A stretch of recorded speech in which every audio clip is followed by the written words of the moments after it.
Good afternoon. We'll now start. Welcome, everybody, to this pep talk. Mute yourself, but always show your video picture. Sign in your name, your Facebook account, or email address in the chat box. Please include the names of companions attending with you.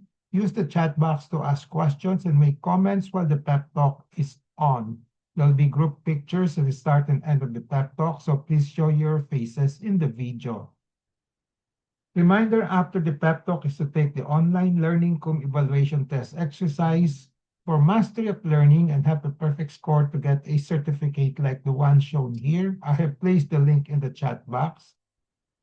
And another reminder is that obtaining 25 OLETE certificates after getting a passing mark on the OLETE will entitle one mentee to a voucher for a RO Hoson medical consultation, either face-to-face or telemedical. Another request, please type in your feedback in the chat box during the open forum and before we adjourn. Let's now have a group picture taking before we start the pep talk proper in 2 minutes. Please turn on your video now.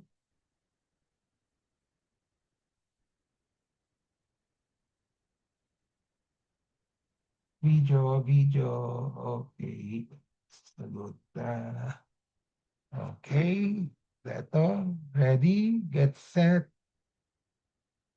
But I'm not moving.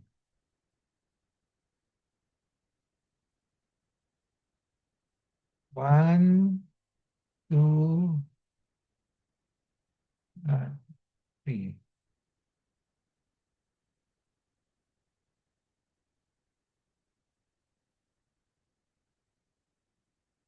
Save it first.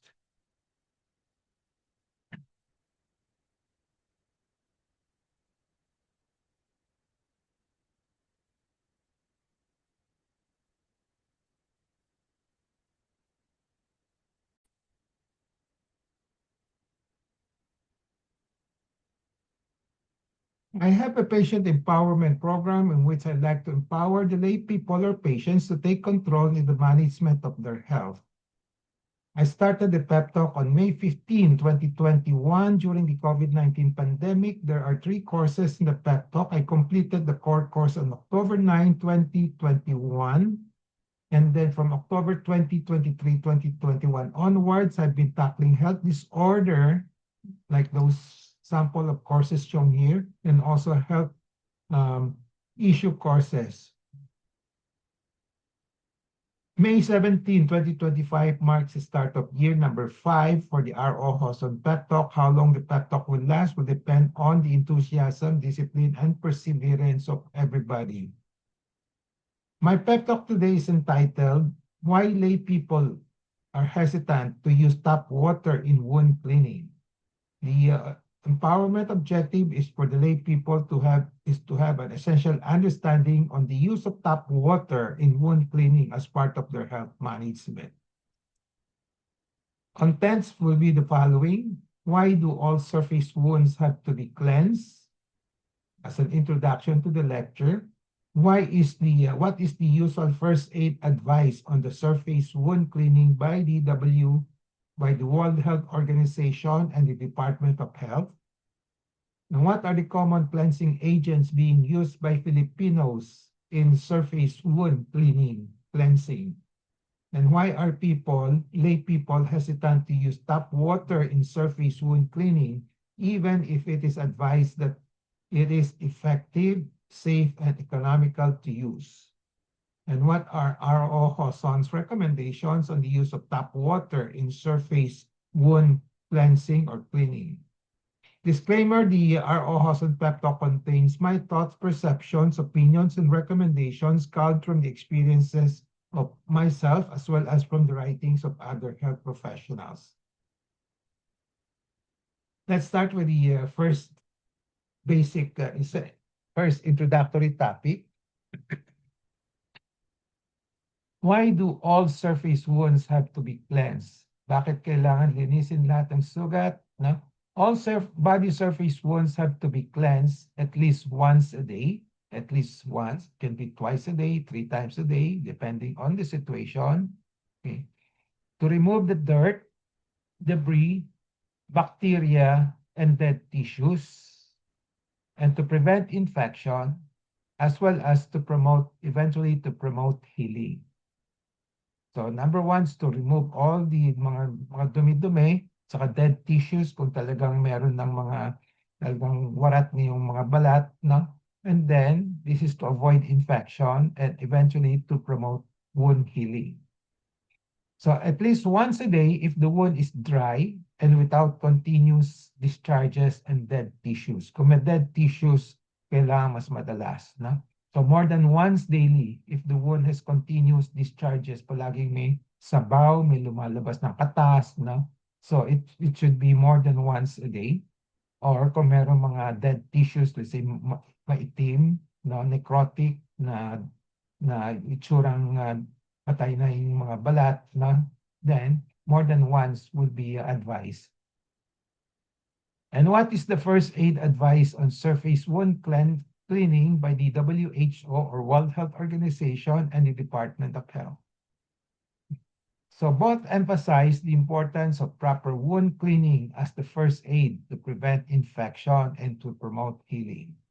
So importante yung first step is to clean it para to avoid infection as well to promote wound healing.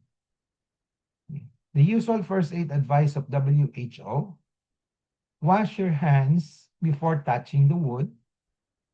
Stop the bleeding using a clean gauze or cloth with gentle pressure. Kahit na anong gasa, kahit na tissue paper, pwede rin, no?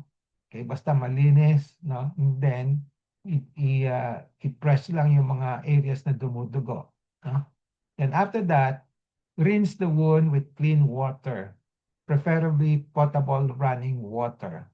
Kung meron kayong faucet na may running water, wag lang stagnant water which you think is clean. It doesn't have to be sterile, no? So, i-rinse na lang yung sugat. Okay? The purpose of rinsing the wound is to remove the debris, yung mga malilit na mga butil-butil na mga dumi, then to reduce the bacterial contamination. Okay. Yan ang purpose for rinsing as an initial step. And then you don't have to use antiseptics like hydrogen peroxide or iodine directly in deep wounds as they can damage tissues. Ito yung commonly, up to now, marami pa nagpa-practice nito. They use hydrogen peroxide, iodine, kung minsan yung tinatawag na povidone iodine, yung pinaka-popular nowadays. No? So yan ang ginagamit. You don't have to use that. Basta malinis yung yung sugat, no? Saka mababaw lang, no? Okay. Then cover the wound with sterile, non-stick dressing or clean clothes. After rinsing, after cleaning, just clean the wound, just cover the wound with a sterile as much as possible. Pero kung wala kayong sterile basta malinis lang, pwedeng clean. No? So, one option is sterile, okay? And the other one option is pwedeng yung malinis na tela o yung mga napkins, pwede na rin, no? Then after that, seek medical help if the wound is deep, malalim na sugat, no? And then kung malakas ang pagdudugo, bleeding heavily, or at the risk of infection, like animal bite and dirty wounds. Yung madumi na sugat, o kaya kung nakagat ng aso, kailangan seek ng medical consultation. Now, the usual first aid of DOH naman, practically the same. Clean the wound immediately with clean water and mild soap if available. Kung wala namang soap, pwede din wala. Basta clean water ang minimum. No? Okay. If available yung soap, pwedeng gamitin. Yung mild lang, ha? Huwag yung mga malalakas na soap because it destroys the tissues. Yung mga soap, may mga pros and cons din. It can reduce bacterial population, but it can also impede yung mga wound healing kasi chemicals din yun. No?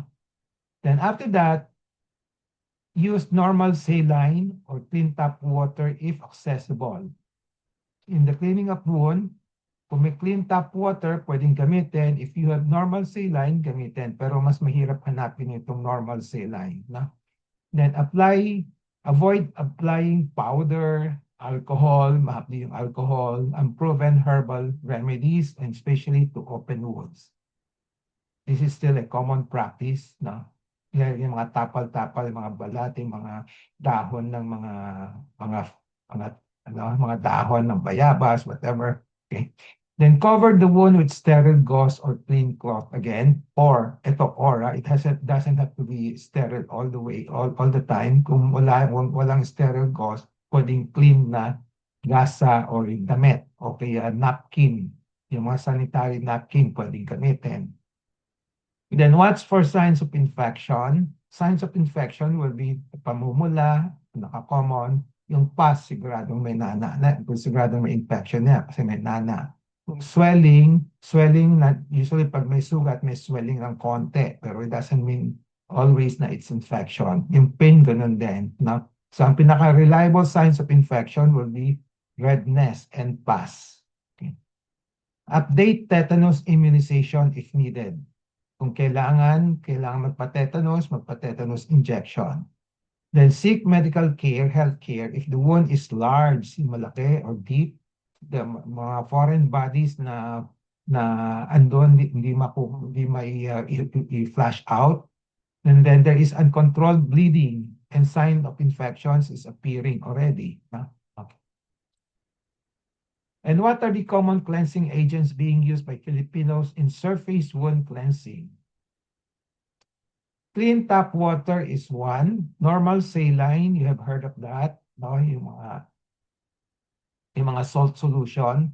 Povidone iodine, hydrogen peroxide, alcohol, and then yung mga more commercial one will be Cutacep or chlorhexidine, and then yung mga local preparation, guava leaf decoctions. Ito yung pinaka-more common cleansing agent we still heard of Filipinos using. No? Tap water, normal saline, povidone iodine, hydrogen peroxide, alcohol, Cutacep, chlorhexidine, and guava leaf decoction. Ito usually nasa rural setting ito, yung mga guava leaf, di ba?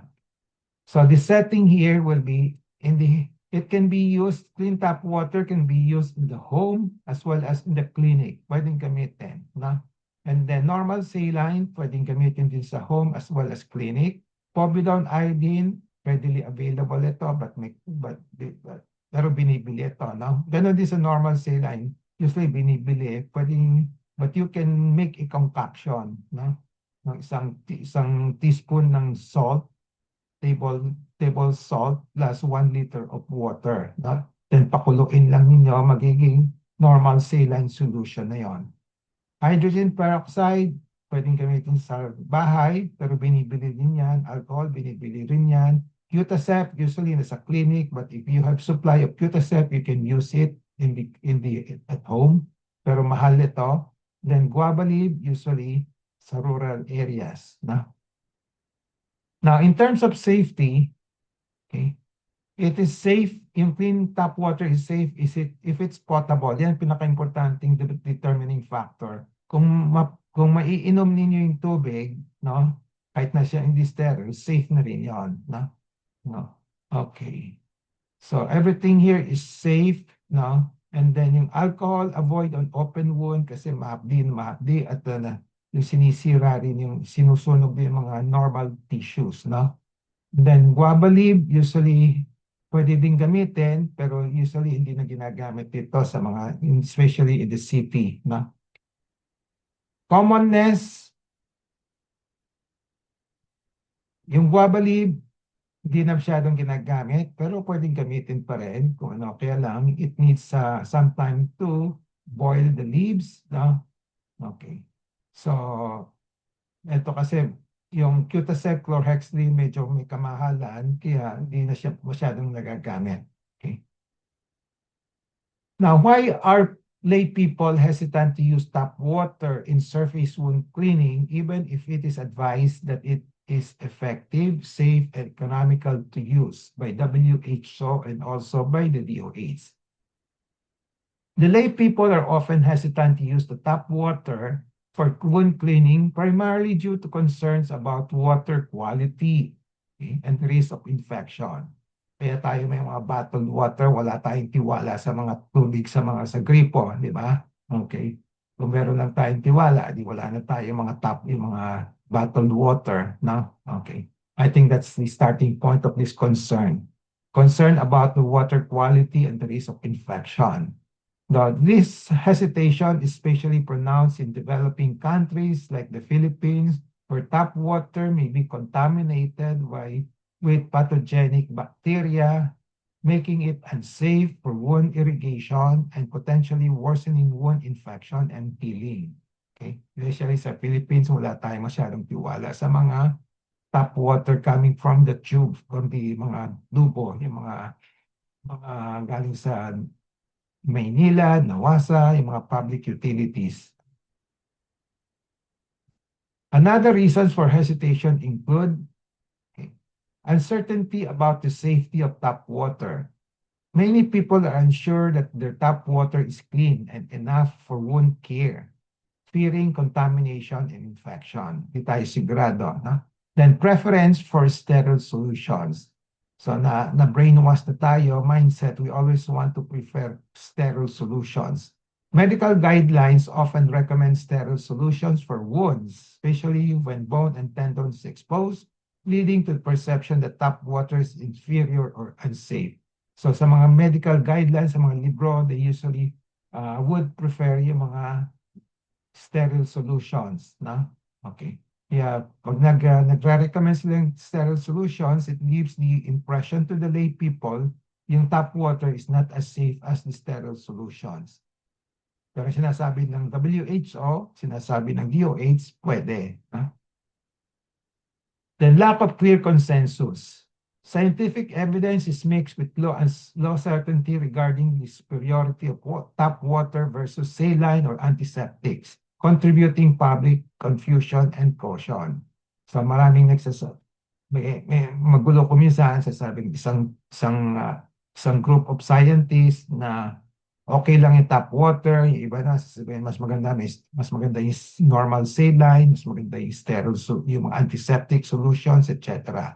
Kaya naguguluhan yung mga publiko. Then concerns about the wound type and patient's condition. Some wounds or patients with compromised immunity may require more sterile condition, making lay people wary of using tap water indiscriminately.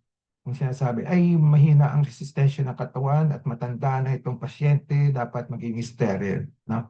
So this is one factor that brought about the confusion and also the concerns about the use of tap water. Strong marketing by pharmaceuticals with influence on physicians to promote the use of commercial solutions. Ito yung pinakamalakas, no? So, pinamarket ng mga pharmaceuticals like povidone iodine, Cutaset, no? Okay. Etc., etc.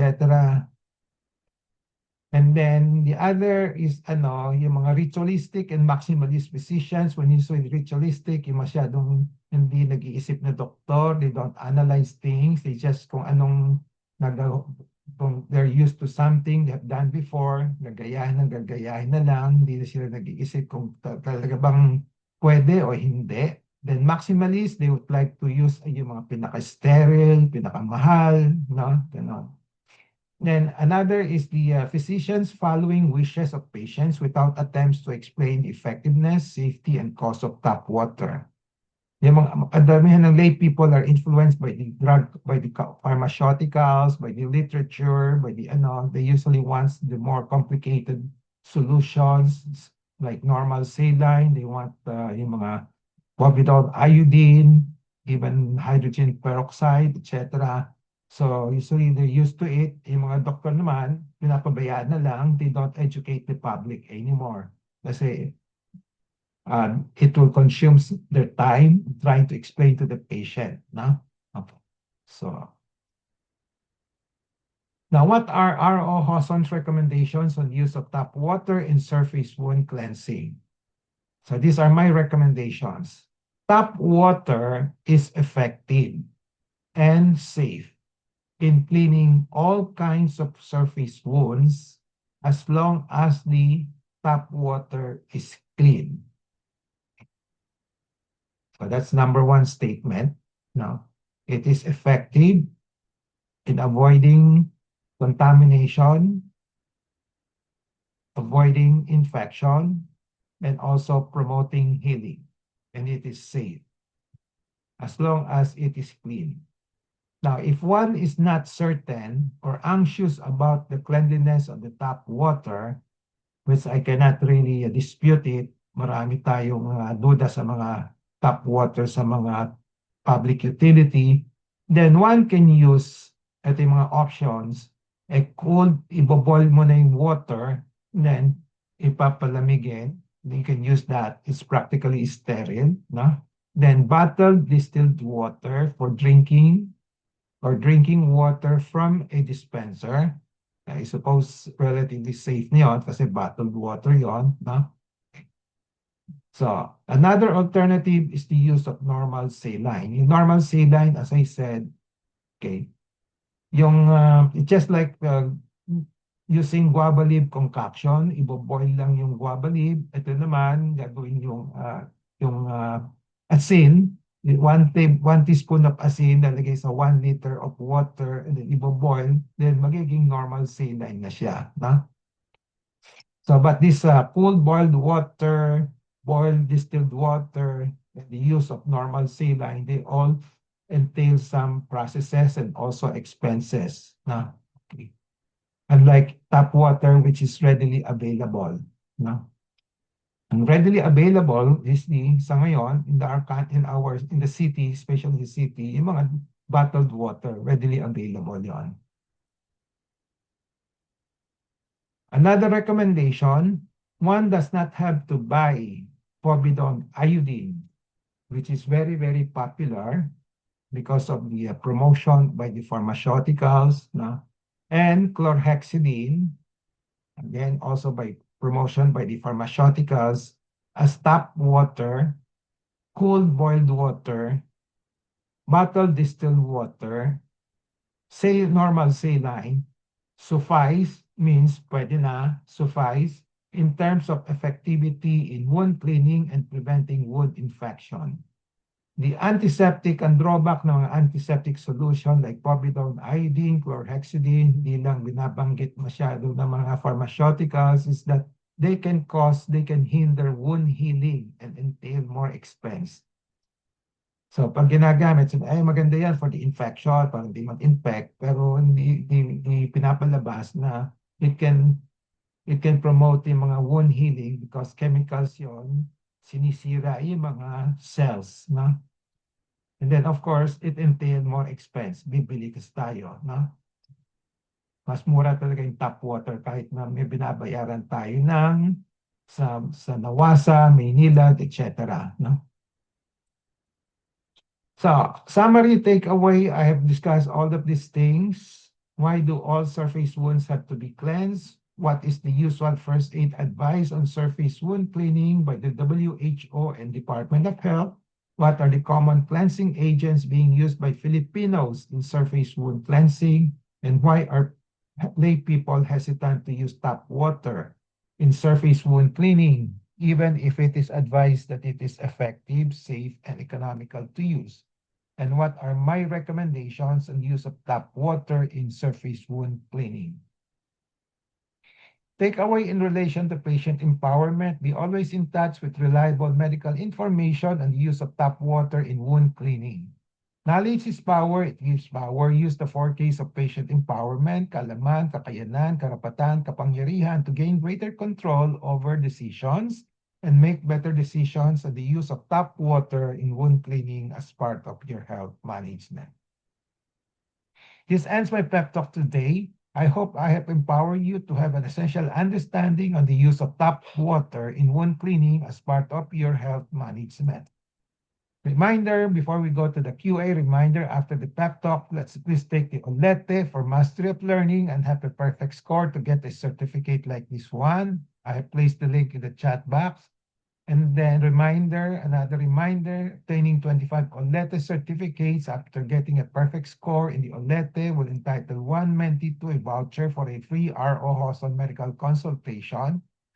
And then feedback, please type in your feedback in the chat box during the open forum and before we adjourn. Let's now have a group picture taking before we start the question and answer portion and interactions. Please turn on your video now.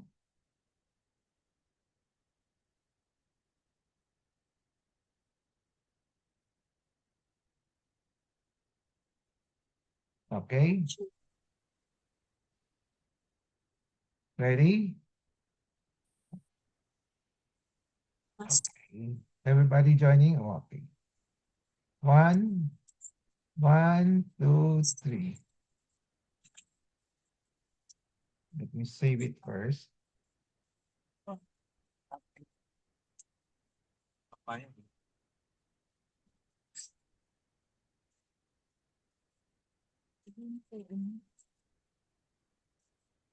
Okay.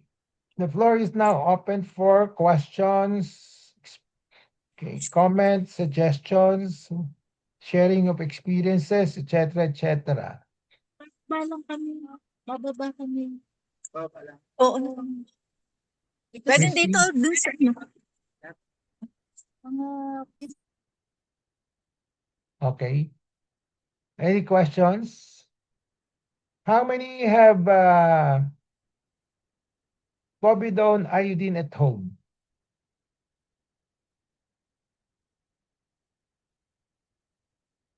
Can I have a raised show of hands? Pakitaas ang kamay. Okay. Si Tessaluta has, sino pa? Show of hands kung meron. Kung wala, ganon. Povidone iodine. Good.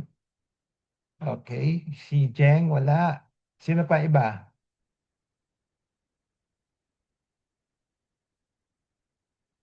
Lorly, meron ka?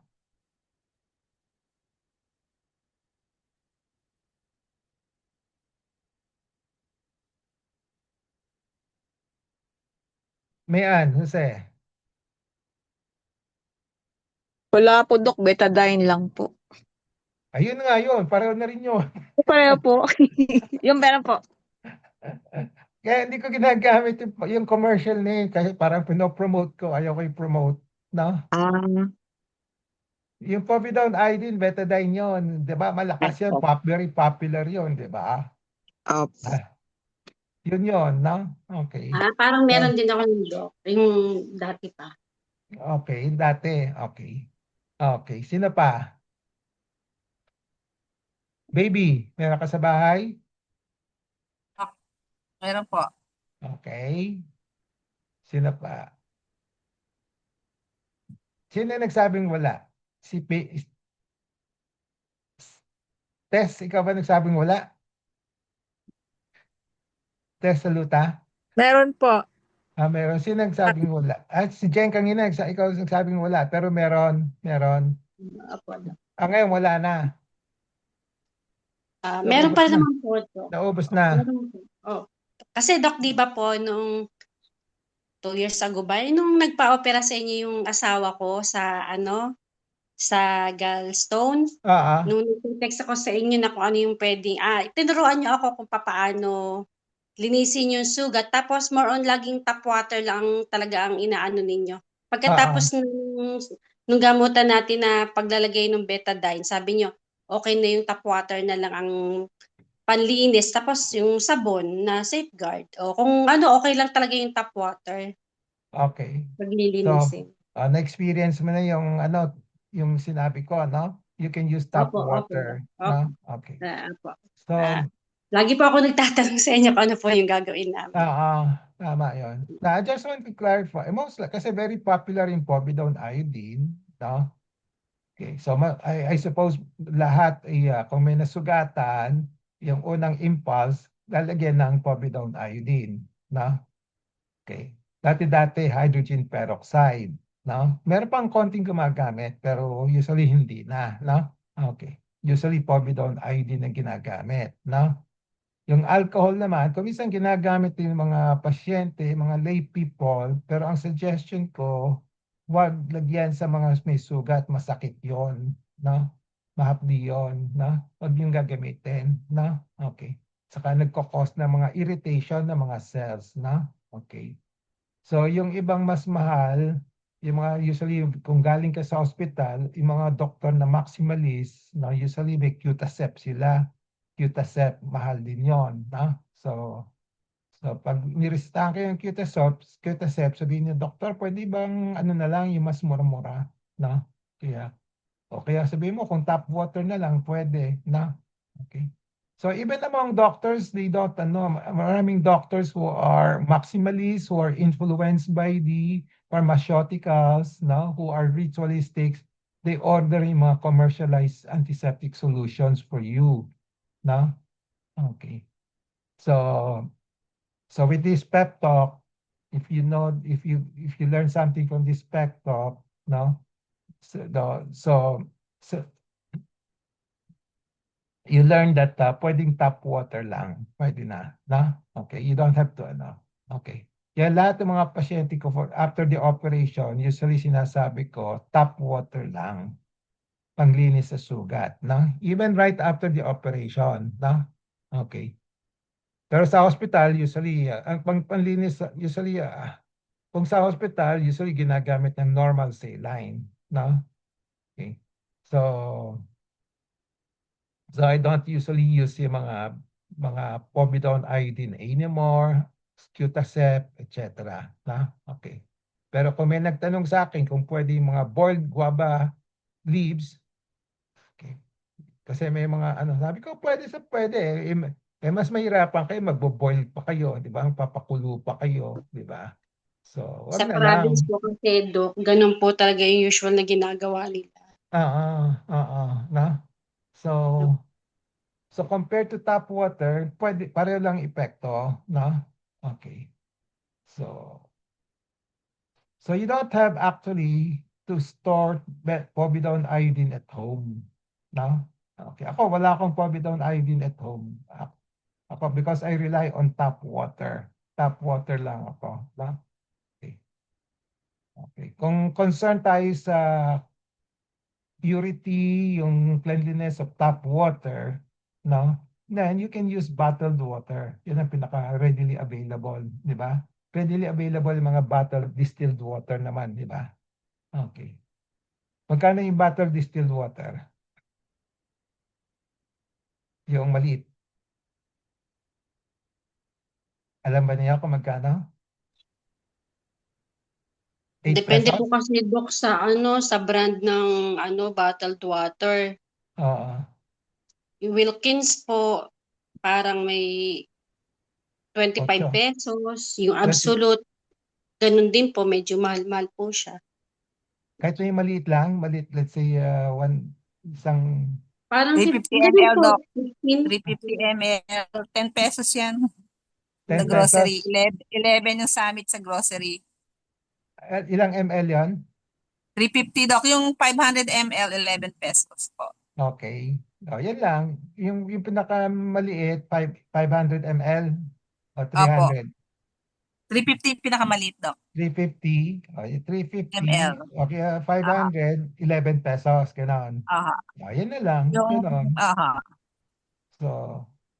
So just think of that kung from after this lecture, kung meron kayo nasugatan, kung natatakot kayo gamitin yung tap water, gamitin niyo yung mga bottled distilled water na lang. Na? Okay. 11 pesos lang. Na? Wala nang hassle ng papakulo pa kayo ng tubig. Wala nga hassle ng papakulo pa kayo ng asin. No? Saka guava leaves. No? Okay. So, pwede na yon. But, pero right after the injury, let's say nakagat ng aso. No? Okay. So, kung wala kayong bottled water, i-rinse nyo kagad ng tap water. Okay? Kagad-kagad, di ba? Kasi it will take time bago kayo makakakuha ng bottled water kung wala sa bahay, no? So, pwede niyong i-rinse yung sugat with tap water. Yung sa gripo, no? Okay.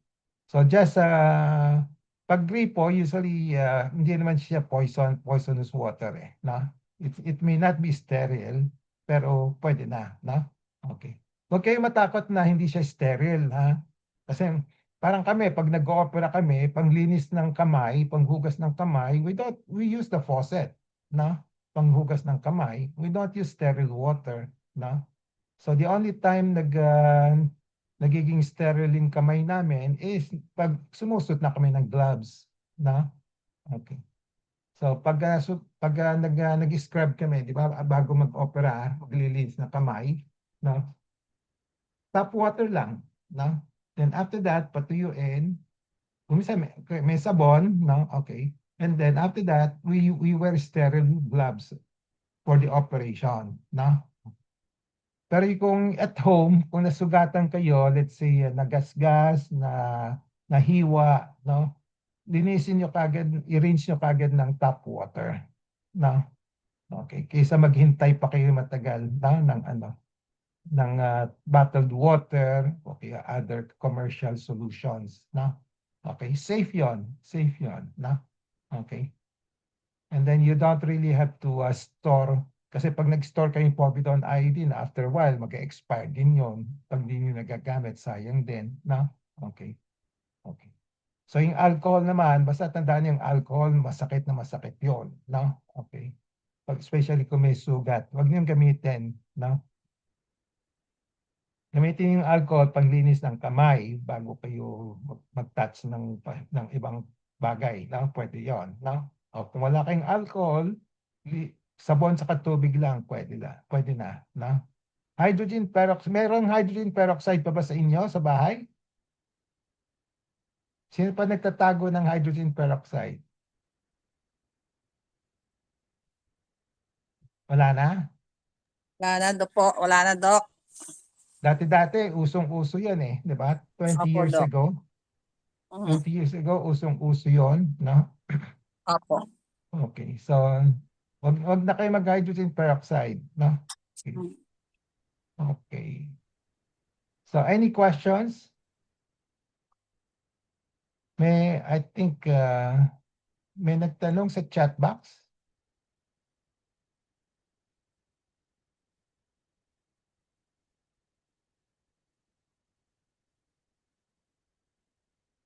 Tubig poso. Tubig poso ay pag tubig poso ba iniinom din niyo? Hindi. Hindi, Doc. Hindi, no? So pero pag cleaning pwede lang, pwede, no? Pwede pa rin, no? Hindi rin. Ha? Hindi rin. Kasi minsan may buhangin yun eh. May buhangin. Yes. Okay. Anyway, if worst comes to worst, na wala kayong ibang source of water, pwede kasi running water din yun eh, no? Okay. So, importante sa mga tubig, running water, hindi naman stagnant yun eh, no? Okay. Worst comes to worst. Pero kung meron kayong tap water, mas maganda, no? Kung nasa forest kayo, let's say nag-hike kayo, wala kayong bahay, walang walang tubig sa paligid. Pero kung nasugatan kayo, ano yung pinapanlinis nyo? Di ba? Punta kayo sa tubig, sa ilog, lilinisin din ninyo. Di ba? Okay. Pwede na yon, di ba? At least nalinisan. No? Okay. So that's the same principle. So if you don't have any other source of water, pero yung poso tubig, na tubig sa poso, pwede na rin yon. Na? Okay. Any more? Any more questions? Sana po, Doc. Okay. So kung operation, pwedeng tap water. Yung sugat at home, ordinaryong sugat, na sugatan, na hiwa, pwede rin tap water. All the more pwedeng tap water. Na? Okay. So you don't really have to buy povidone iodine, no? Para sab I suppose may sabon kayo. Sabon sa tubig lang pwede na, na? Okay. Okay?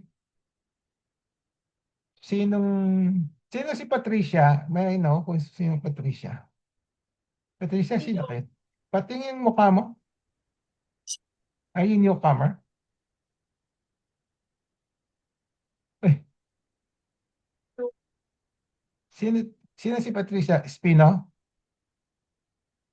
Yeah? Yes. Okay, si Pat. Okay. Welcome to our ano. Thank you. Okay. Sige. Any questions? Wala na? There are no more questions. We'll call it a day. No? So we'll have one last pep talk next week. After that, may Christmas vacation na tayo. Na? Okay? Okay. Sige. Bye-bye. Bye po. Thank you po, Doc. Thank you, Doc. Have a nice Happy weekend po. weekend. Bye-bye. Tap water ha. Tap water. Pwede na. Yes, Doc. Okay, bye-bye. Bye po.